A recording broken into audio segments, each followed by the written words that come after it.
Hello everyone, I'm here to show you how to convert video to audio on Android phones. So now how do we do that? You have to use a third-party app. So I downloaded one of those apps, which is MP3 converter over here.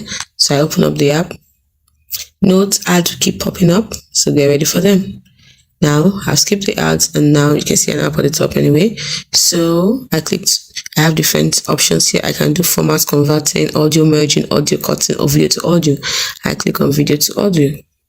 Now you choose the file you want to have converted, just audio you want to extract. Let's say I want to extract this particular one. Then you click on, you see another ad has popped up again. So you click on the format you want it to be. I want it to be MP3. You click on the bit rate. Let's say I want 32K. Then you click on convert. It's of course another ad will pop up, like I said. Cancel. And then it's converting 78%, 88, and it's done. Let's see if it works. So you play it, and that's